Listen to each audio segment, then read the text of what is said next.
চলছে বিশ্বকাপ খেলার উন্মাদনা। তো আমরা এখন দেখতে যাচ্ছি অনেক বড় একটা পতাকা, প্রায় 500 ফিটের উপরে। জানি না এখন আছে কিনা, কারণ গিয়ে দেখতে হবে। এই যে সেই পতাকাটা 500 ফিটের উপরে হবে, এটা অনেক বড়। আর বিশেষ করে এদিকে আসার একটাই কারণ, যেহেতু আমি নিজেও একজন ব্রাজিল সাপোর্টার, তো সেই হিসেবে এই পতাকাটা দেখার আমার খুবই ইচ্ছা ছিল। ও পুরাই দেশি ফিল আসে, এক সাগরের উপর অথবা নদীর উপর দিয়ে বাইক চালানো।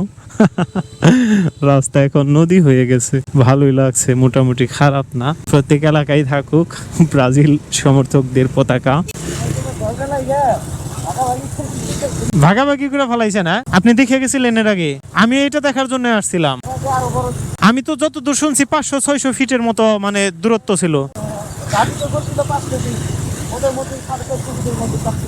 450 ফিটের মতো ছিল। আচ্ছা, যাই হোক, আমি আসলে যে পতাকাটা দেখার জন্য আসছিলাম ওইটাই ছিল মূল পতাকা। আমি পরে অবাক হয়ে গেলাম যে আরে এটা এত ছোট কেন।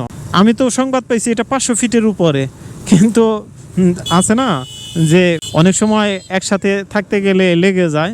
তো যাদের সম্মিলিত প্রচেষ্টা এই বড় পতাকাটি আনা হয়েছিল, হয়তো ওনাদের মধ্যে কোনো প্রকার মনোমালিন্য হয়ে পতাকা যার যার মতো কিছু কিছু অংশ কেটে নিয়ে গেছে, যার জন্য অনেকটা ছোট এখন। তো এই ভাইটা আবার কয়েকদিন আগে এইদিকে আসছিল, উনি আবার দেখে গেছে যে তখন অনেক বড় ছিল। ও আফাদের পতাকা একটা, কয়েকজন